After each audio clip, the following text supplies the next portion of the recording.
All right. Welcome, welcome. Glad to be back with you. This is George Walker, and we're coming to you live from KUAW Studios, located at 4510 East Linwood Boulevard in the W.E.B. Du Bois Learning Center. And this show is BFTAA and more. That's right. The BFTAA and More show is brought to you by the W.E.B. Du Bois Learning Center in partnership with the Black Family Technology Awareness Association of Kansas City.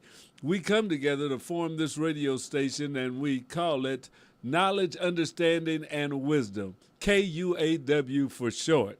Yes. And this is the show that brings you things that are going on in the community and about news going with technology and the like around. Things are going now. School is back in, and we're just glad to be here with you today.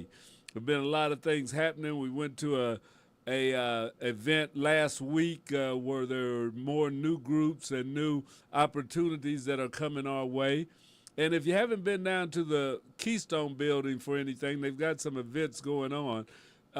It's the Goodwill runs it down on 18th, and I think that's Charlotte. Fantastic. They've got a great building. I've got to go back to do the tour. They were telling us about some of the things that they have for their classes, so you can learn things to get you back into the workforce or advance you in the workforce down at the Keystone building and through Goodwill. Was looking at some programs, or they had some programs people were talking about for students. If you're like 18 to, 30, 40 years old or even older, but you haven't got into that computer world yet or that digital world, technology, and it seems to be like, well, all the good jobs are there and you don't know how to do it.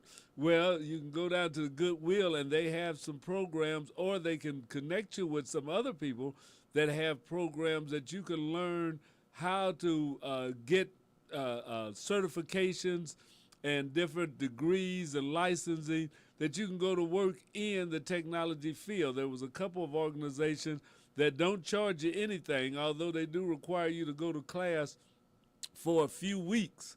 So you have to have some money of your own just to live, but it's absolutely free to go to their classes, but they want you to come like 40 hours a week. It's full time.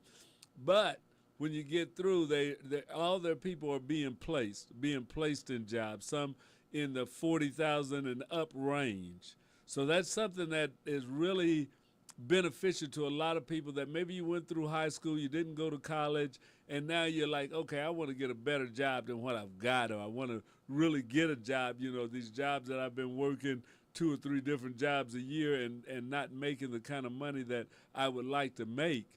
This is something that you need to look into, is getting trained so you could be IT support.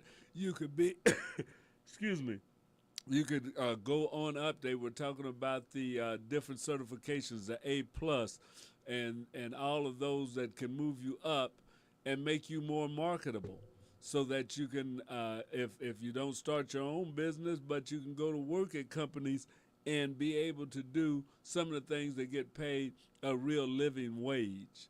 So that was something that we went to, my wife and I, and we're going to give you some more information about that, and you can check on our website. But we're really it was just kind of exciting to see the opportunities that was there, because I've got some grandkids that I thought, well, hey, I'll tell them about it. Some of them are out of high school. They've been bouncing around from job to job and not really getting set. And if you have an aptitude, or if you want to really learn about digital technology and things that you can do in it, you can really move up and really get yourself a good paying job. So that was one of the things that we went into, and there's a lot more that's going to be coming up. And for the youngsters, we're getting ready to start our robotics program right here at KUAW. Well, not at KUAW Studios, but in the same building, the WEB Du Bois Learning Center.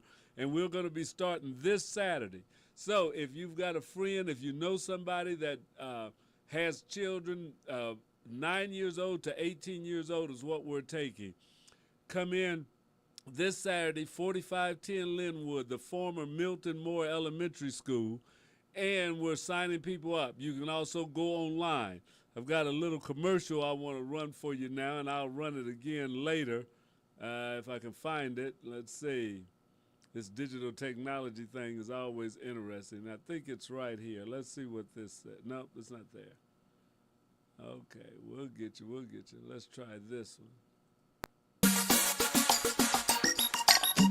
Are you passionate about technology and eager to inspire the next generation? Join the Black Family Technology Awareness Association's VEX Robotics program for youth ages 13 through 18, or our Lego Robotics Club for kids aged 9 through 12.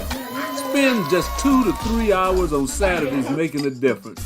Help young minds explore the exciting world of robotics, teamwork, and innovation. No experience, no problem. We provide all the training you need to become a mentor, a guide, and a hero in your community. Visit our website at www.bftaa.org to sign up today. That's www.bftaa.org or call 816-805-0406. Let's build the future together. All right. I wanted to leave this up so you can see the QR code. If you click on that, you can enroll your child. Or no, this is for our volunteers here to help out. Let me get the enrollment QR code up there. Give me a minute. Now, those for our volunteers that we're wanting. But we also have a QR code for those that want to enroll children into our robotics program. So I'm going to stick that up there in just a minute. I've got to dig it up and put the photo on, probably while you're watching the stuff going on at NASA. Hey, you guys, they sent the Boeing Starliner up, and it had some problems, some leaks and stuff, and they weren't able to bring the astronauts back. So the astronauts are staying up on the space station, and they'll have to come back on the SpaceX capsule. So they went up on Boeing. It was a test flight, but they didn't deem it safe enough. They didn't want to take a chance on them coming back. They did bring the Starliner back, and it came back and landed okay.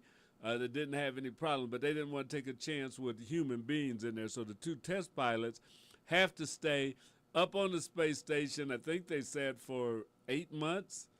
So they thought they were going to be gone for 8 days, and it ends up being an 8-month trip. So hopefully they had all the bills paid and the gas doesn't get turned off and all of that. But, man, that's the life of a test pilot, though, because a lot of times they know that they're taking a chance on it. But, yeah, you go up for 8 days and you end up being up for 8 months.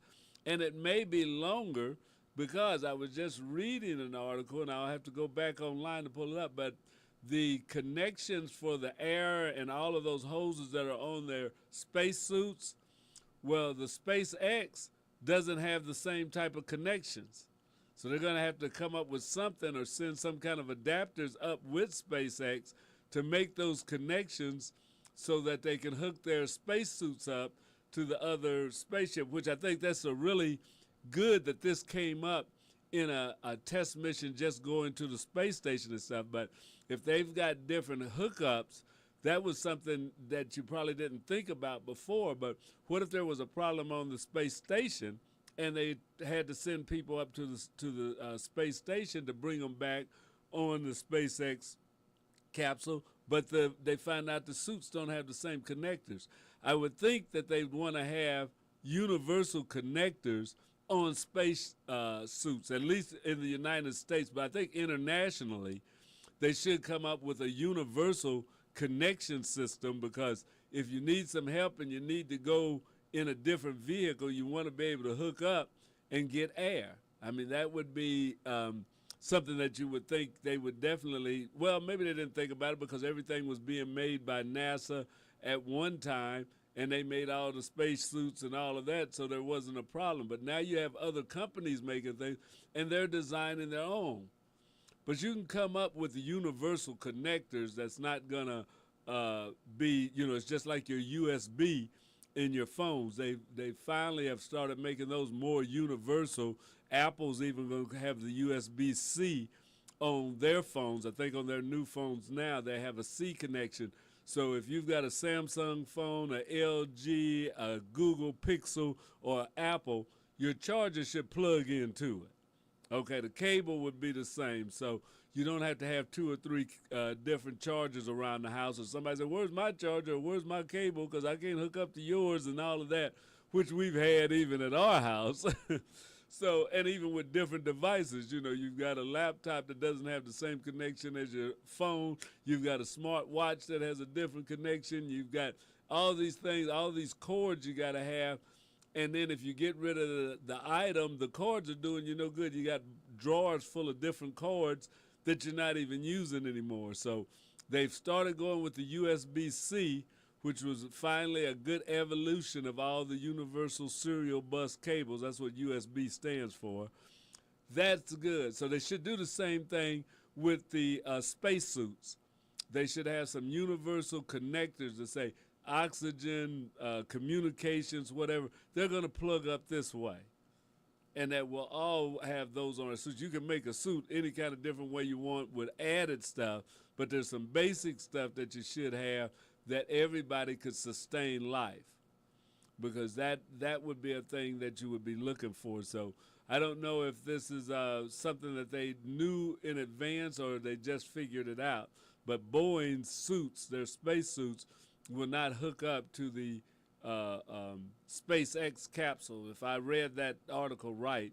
And while I let you look at something on Boeing, I may go back and check that out again. But that was kind of interesting to see, because sometimes we can overlook something that you might think should have been kind of obvious. But that's the way of the world. We live and learn. So it's good that it happened now and not when somebody was maybe deep out in space, or they definitely had to get off of the vehicle they were on and into another one and find out that there's no way to transfer their air connections.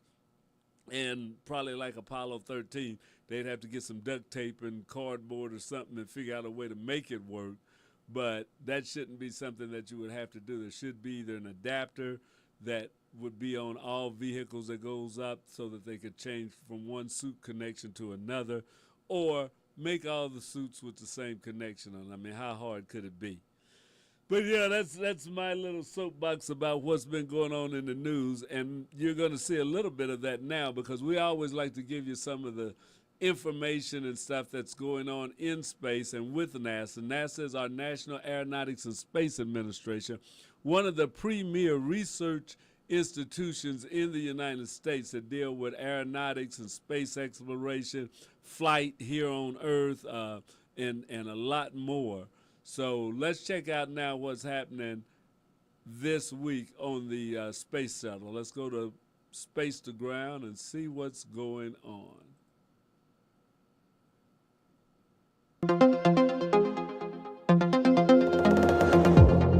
Welcome to Space to Ground. I'm Nicholas Page. The ability to adapt to a change of plans is important in life, and this week flexibility was an important life skill aboard the International Space Station. On Friday, September 6th, NASA and its commercial crew partner Boeing is scheduled to undock the uncrewed Starliner spacecraft from the space station and land at the White Sands Space Harbor in New Mexico. NASA astronauts Butch Wilmore and Sonny Williams will now return to Earth next February with NASA astronaut Nick Hague and Roscosmos cosmonaut Alexander Gorbanov as part of the NASA SpaceX Crew 9 mission. Live coverage of Starliner's return to Earth will be available on NASA Plus, the NASA app, YouTube, or the agency's website. Last week, NASA deployed a new batch of CubeSats from the International Space Station's Japanese experiment module, Small Satellite Orbital Deployer. CubeSats are a class of nanosatellites that measure 10 by 10 by 10 centimeters and can extend to larger sizes as needed. Among the CubeSats are SaganSat-0, which is meant to gather imagery with an infrared camera and measure the amount and distribution of clouds across the planet. There's also Binar 2, 3, 4, which will conduct a myriad of tests, including validating satellite reentry tracking systems and testing new radiation blocking materials. Visit nasa.gov's CubeSat Launch Initiative page to learn more. Next, we light a fire in space. SpaceX Crew 8 member Jeanette Epps conducted a solid fuel ignition and extinction, or SOFI, experiment inside the combustion integrated rack, while Tracy Dyson works on a Japanese combustion experiment called FLARE, which tests the flammability of materials in microgravity. Studying combustion in microgravity is an ongoing point of interest for NASA. What we learn about how fire can behave differently and sometimes unexpectedly in a reduced gravity environment could help improve fire safety for future long-term missions to the moon and beyond. Additionally, we could learn how to better combat fire hazards back here on Earth. And finally, we look forward to the return of a frequent space flyer. Don Pettit will serve as a flight engineer and member of the Expedition 71-72 crew. He is set to launch on the Roscosmos Soyuz MS-36 spacecraft on September 11th, accompanied by cosmonauts Alexei Ovchinin and Ivan Wagner. This will be his fourth mission to the space station. Pettit is NASA's oldest active astronaut and will become the second oldest astronaut to live and work on station after legendary NASA astronaut John Glenn, who was the first American to orbit the Earth in 1962. You can keep up with all things aboard the International Space Station by following us on X at @space_station or @ISS_research for daily space operations and science updates. And as always, visit nasa.gov for more stories, blogs, updates, and media broadcasts. That's it for Space to Ground this week. Thank you so much for watching.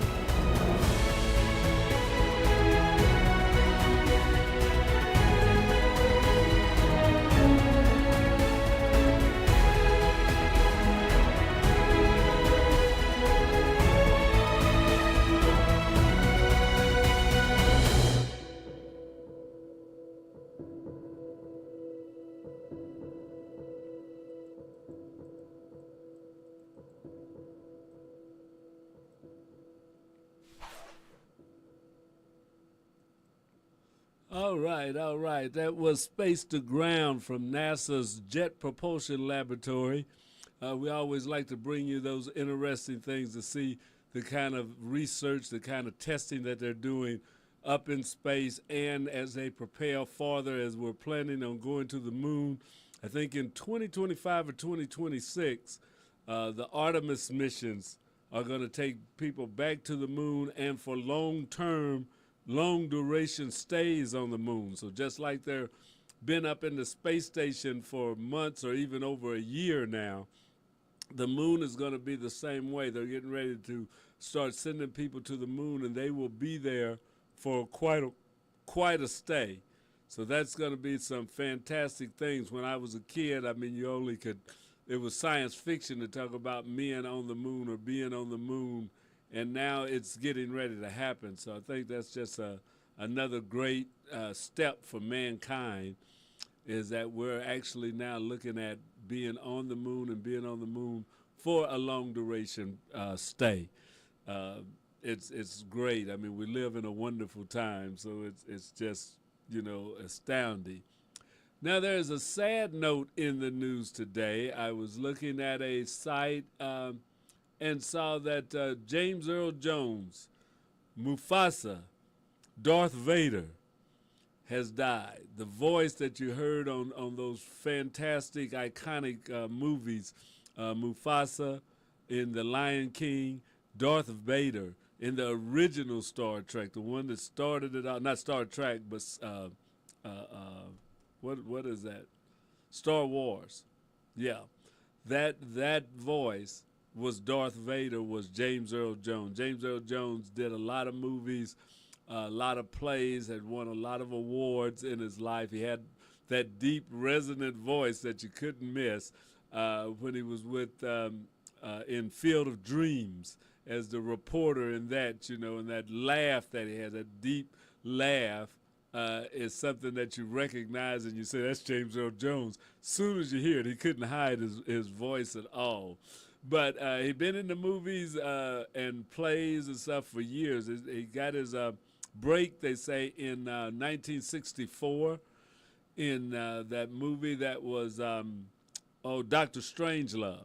Dr. Strangelove, which was on, and that's where he got his first break in the movies, and he's been rolling ever since. So he was 93 years old, and he gave us a lot of good movies, and will be something to continue to watch. There was a movie Claudine back in the 70s with the black exploitation films that was out. Claudine was really a pretty good movie showing how living in the projects and life, but still trying to find love and laughter and life in there was good. Diana Carroll and James Earl Jones played in it with music done by Curtis Mayfield. Was a pretty good movie. Wasn't a great movie, but it was a pretty good movie then. So that was one of his star roles. And he had a short-lived TV show. He was a detective. I forget the name of it. I think it was on for a season on ABC. But James Earl Jones, I really liked his acting, and definitely the voice that he had, that deep voice, yeah. Yeah, but can't do an imitation of James Earl Jones, but he has passed away on us, and that's we'll miss him. We'll miss him. Now, another thing that we have as we go to space again is what's up. This is September, so it's a new month. We didn't get to show it last week because of the holiday and we weren't on, but now we're going to show you what's up in the night sky. I was looking at the moon, and there was a star way off to the west of the moon the other night as I was driving home, right at sundown, and I know, I say a star, it was probably a planet. So I'm gonna look and see if I missed it, but I didn't miss it because I did see it, but I just didn't know what I was looking at up there. So let's check out not space to ground, but what's up, so we can find out what we need to be looking for in the night sky.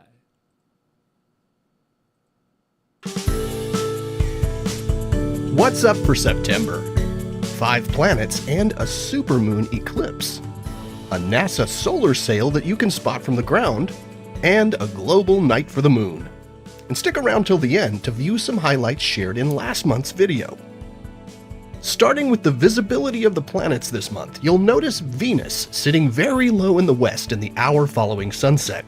Over the next several months, it will rise higher, increasingly becoming a fixture of the early evening sky for the rest of the year. Saturn's in the southeastern sky early in the evening. From there, it'll be visible overhead all night, and you'll find it setting in the west as dawn approaches. As for the ongoing pair-up of Jupiter and Mars, Jupiter's rising around midnight or soon after, with Mars rising an hour to an hour and a half behind it. So it's best to look for them high in the southeastern sky in the early morning before sunrise.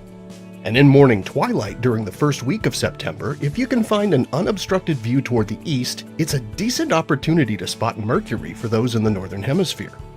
Turning now to the moon, the full moon on September 17th is a supermoon, meaning it's just a little bit closer to Earth in its orbit than your average full moon. It looks ever so slightly bigger and brighter, though in practice the difference is hard to see. It really is super though, as the September full moon is often called the harvest moon, given its association with harvest time in the northern hemisphere. Plus, it's going to show us a partial lunar eclipse. You'll see a little bite taken out of one side of the moon over about an hour. Check the timing of the eclipse for your local area using your favorite skywatching app or website. In Europe, the eclipse takes place in the early morning hours, while in the US it's in the evening, and that's while the moon's rising for the west coast. As for moon-planet pair-ups, the moon leads Saturn across the sky on the 16th. Look for the pair in the southeastern sky following sunset. For those in the US, the pair will appear very close together early the next morning on the 17th as they get lower in the western sky. In fact, those in the western half of the US can actually watch the moon start to occult or pass in front of Saturn before they set. On the 22nd, the moon rises a couple of hours after dark, sitting super close to the Pleiades. And this is kind of a special pairing if you're in the US, as the moon will actually pass right through the Pleiades over the course of the night. So if you have binoculars or a small telescope, you can look periodically over the course of the night as the moon crosses directly in front of the bright star cluster. On the 23rd, the moon rises in the late evening hours with giant Jupiter. They climb high into the southeast sky as dawn approaches. And then on the morning of the 25th, the crescent moon appears near Mars. This last full week of September is really lovely before the sky brightens, as you have the moon and two bright planets together with the bright stars of the winter constellations, so don't miss it. There's a new opportunity to observe a bright NASA spacecraft sailing across the night sky. NASA's Advanced Composite Solar Sail System, or ACS-3, is a small satellite that's testing new technologies in low Earth orbit. It recently deployed its 30-foot wide solar sails. These are a means of propulsion that could allow small spacecraft to sail on sunlight. The ACS-3 solar sails are highly reflective and make the spacecraft appear nearly as bright as Sirius, the brightest star in the sky. You can find out when the solar sail spacecraft will pass over your location using the NASA app on your mobile device. International Observe the Moon Night is September 14th. It's an annual event when fellow moon enthusiasts come together worldwide to participate in events and, you guessed it, observe our nearby natural satellite. You can join from wherever you are, attend or host a virtual or in-person event, or simply observe the moon from home. On the 14th, in addition to many lunar Maria and all 6 of the Apollo landing sites, this year offers an opportunity to see the Marius Hills, volcanic domes and cones that are notoriously difficult to observe even with a telescope unless sunlight is streaming across them nearly horizontally. Fortunately, that will be the case on International Observe the Moon Night 2024, when we'll get to watch a lunar sunrise across this knobby terrain. So, however you pronounce it, grab your telescope or find an event near you and join this annual celebration of observation. Here are a few views of highlights in last month's sky.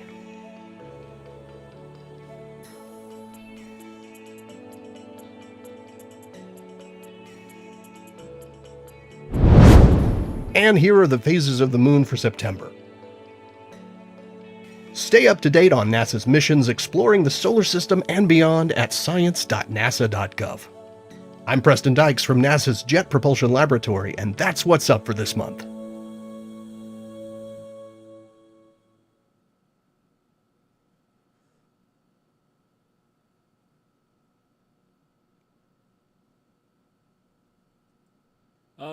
All right, yes, that's what's been going on in the sky. Hey, that seems like a pretty interesting thing. I was trying to pull up the Observe the Moon Night in Kansas City. Observe the Moon, KC. See what's going on. If we can find a location that I can give you some information on it. To the International Observe the Moon Night. Yes, that's it. That's it doesn't say if it is. Oh, the Flint Hills at the Discovery Center is having a thing.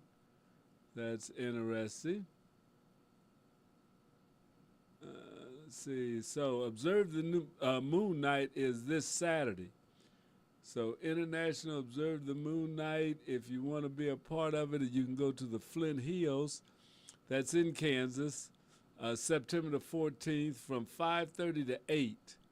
So, Kansas City astronomical observers will have an inflatable planetarium on the lawn from Fort Hays State University.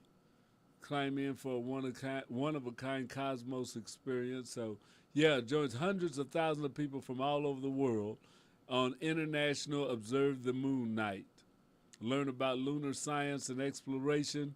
Take part in celestial observations while looking through telescopes and participate in fun activities at the Flint Hills Discovery Center. So, the Flint Hills Discovery Center is where? K-State, Kansas State University College of Arts and Sciences is having it. And the Flint Hills, okay, 315 South 3rd Street in Manhattan, Kansas. So if you've been to Manhattan, Kansas, out I-70 a ways and then turn right. Yeah, head west on I-70 and turn right at Manhattan. You can get that, or when you see the sign. And drive into Manhattan. But 315 South 3rd Street from 5 to 8:30, they're going to be having a watch for the International Observe the Moon Night. I've got a telescope at home, so I think I'll get it out and see if I can check it out from the house. Because looking at the moon, if you've never looked at it through a telescope, is pretty awe-inspiring, because you look up there and there's a lot of craters, and a lot of them are named. If you've got a moon map, and you can get one of those online, or you can go to the library, check out a book with the moon map in it, and you can see if you can find certain craters and stuff. There's one that's called, I think it's a teardrop or something, but it looks like a splash of water coming up with a little ball on the top. But it's from, I guess, the moon, whatever hit it was hot or created enough heat that there looks like there was an explosion of liquid going up, but that it froze or solidified in that position. So it's pretty nice. There's a lot of other, the Sea of Tranquility and all of those things, but the moon is something, if you haven't explored it or did a lot of looking at it, it has a lot of features, and you don't have to have a real powerful telescope to see these features. Some of the ones that you can buy, just a real low budget hobby, which is what I've got. I don't have one of the $1,000 ones with the self-tracking and all that good stuff, but it's worth it to go somewhere and have it. I think at UMKC they've got telescopes, and they may be having something there.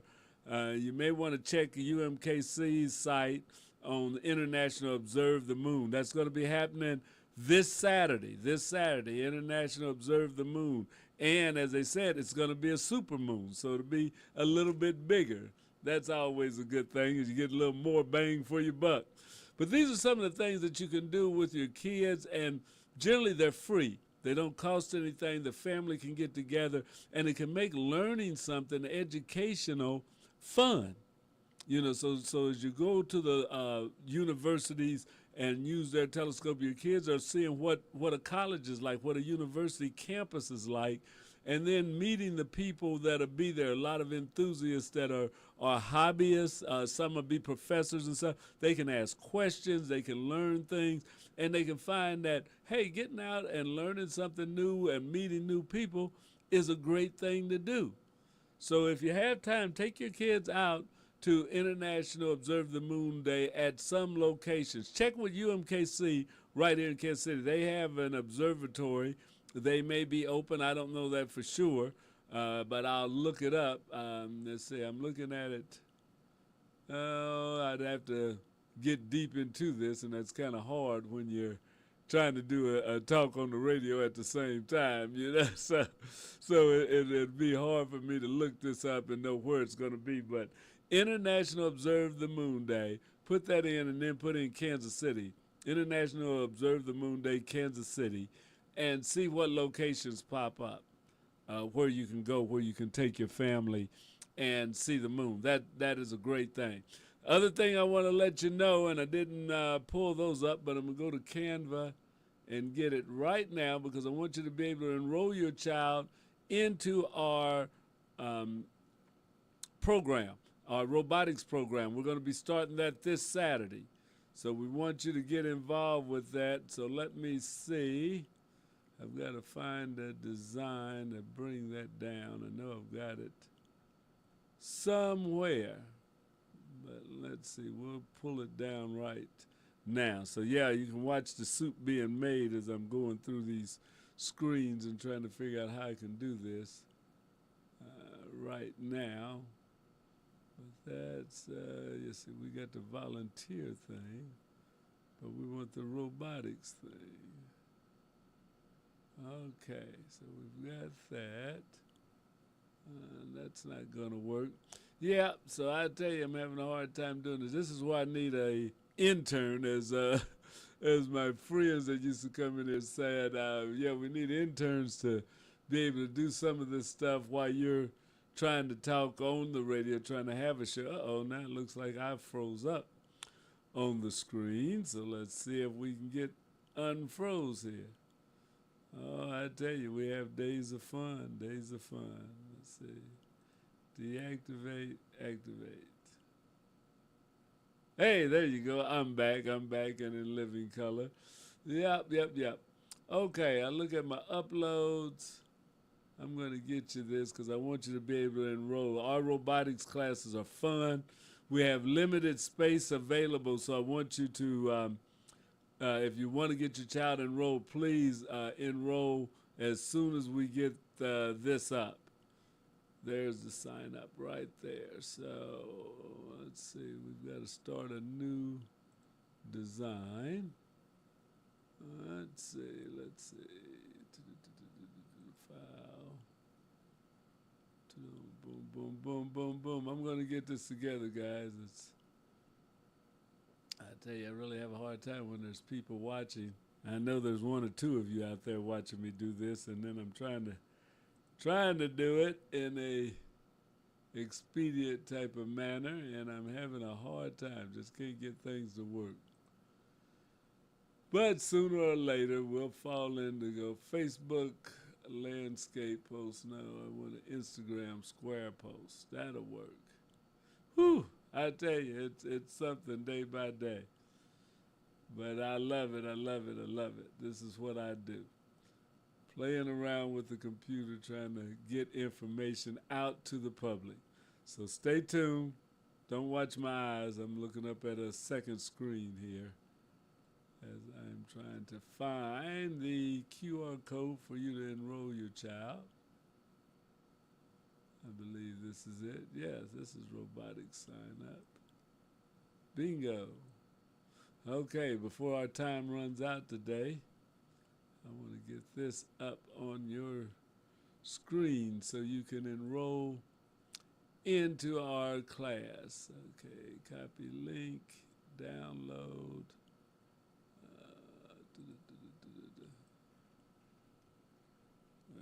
KUAW robotics. There we go. All right, we can share this. We'll download it. All right, and I want to thank you guys for joining with me today. We only got a few minutes left, so I want to get this in. But yeah, be sure and sign your child up. Now you can go to our webpage also, www.kuaw.org. That's www.kuaw.org or BFTAA.org. And on BFTAA, you will actually find the robotic sign up. We have the robotic sign up there. So if I go into my downloads now, we'll get this picture up to you guys. Find a picture block that I can use. Let's see. Window capture, slideshow. Oh, we've got all kind of stuff here. Background logo. I guess we'll have to take this other Windows out. Or logo, rather. KUAW logo. Right there. Okay. Now we're going to get that to you. So as you watch the magic of video right now, we'll download that. We'll get our QR code, bring it in there. All right, there it is. So if you want to enroll your child in the BFTAA robotics program, click on this QR code that you see right here, and it will take you to a login sheet. If you can't get that to work, go to www.bftaa.org. That's www.bftaa.org.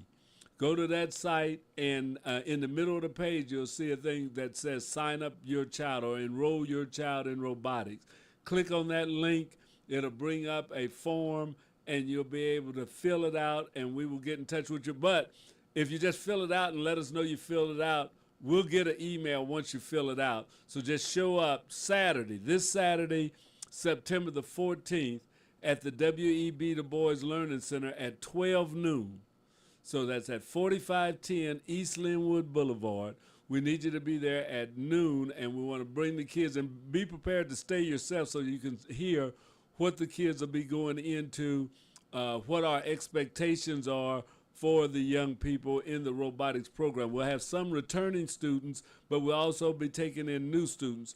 We can take students from 9 to 18 years old. There's no cost right now. We may ask you to help chip in on snacks for the kids because we do like to give them snacks when they come in to help keep them busy a little bit, to send them home with a sugar high. But be sure and come down www.bftaa.org or click on this, what you see right up where it is, right there on the screen. Yeah, what you see right there. If you click on that or that QR code, it should take you to the form so that you can enroll your child in our robotics program. So we're going to be we're kicking it off this Saturday, September the 14th at 4510 East Linwood Boulevard. If you have any problems finding a place, you can give me a call, 816-805-0406. That's my cell phone, and you may need that to get in the building. There'll be a lot of people going in, but we don't keep the doors unlocked and, for security purposes. So that's the phone number you can call also. But at 12 o'clock, we'll have someone at the door, and we'll be glad to start enrolling your child into our program. This is open to boys and girls. All we don't discriminate in any way. So anybody can come, just 9 to 18 years old. So we take all kids in, and we want to show them robotics. They will be on a robotics team that will actually compete in the robotics competition. We went to the Lego competition last year in December down to Penn Valley College. Had a great time. The kids had a great time, and their parents are getting them signed back up. I had one parent was calling, wanted to know when's it going to start again, that her son is ready to go, ready to come in and get started again. So we're going to have them in there. And we're also looking at trying to bring our drone program in. So after December, they'll do robotics until December. Then after December, we'll get them into the drone program. We'll also have different speakers come in that they can learn from. There's a lot going on. We have real good programs that we want to continue to build upon. So be sure and sign up. Get your child involved in our Youth Technology Club. They'll learn about robotics, but they'll learn so much more. We have a lot of great instructors that come in, professional people in the Kansas City area. So we would just love to have your child into our robotics program and to hang around for the drones and some of the field trips or any other things that come up that you'll be notified about. We won't take them out without you notifying, or you'll have to bring them to a different location. We went to the Apple store one Saturday and had a nice demo, and they had the kids working on some projects there. So we're trying to do some more out in the field activities too, because we want to get our kids involved in all kinds of technology and see what's out there, see what the opportunities are for them and the things that they can do, and open up opportunities for them to say, hey, I want to be that, I want to do that. So be sure and get in touch with us. This week, we're starting Saturday. This is going to be our robotics program that we've been doing since 2008. So the robotics program's been around a pretty good while, and we would love for your child to be involved in it with us. So I want to thank you for joining me today on the BFTAA and More show. This is your host, Louis George Walker. I'm the president of the Black Family Technology Awareness Association. So glad that you could join with me. If you have an idea for a show, or you want to come out and learn about operating a video green screen or putting on a production like this, get in touch with us at KUAW Radio. Send us an email. Hit us up on Facebook, YouTube. We'd like to have more volunteers come in and learn how to do this broadcast yourself. So get in contact with us. We're here. This is what it's about. We don't do this for money. We do this to be of a service in the community. So tell everybody about it. Like, share, KUAW. You can pick us up on Facebook, on YouTube, and 24 hours a day on the internet. All right. Thank you for this. That's my time. I will talk to you guys next Monday. Be safe, be happy, keep looking up at the stars.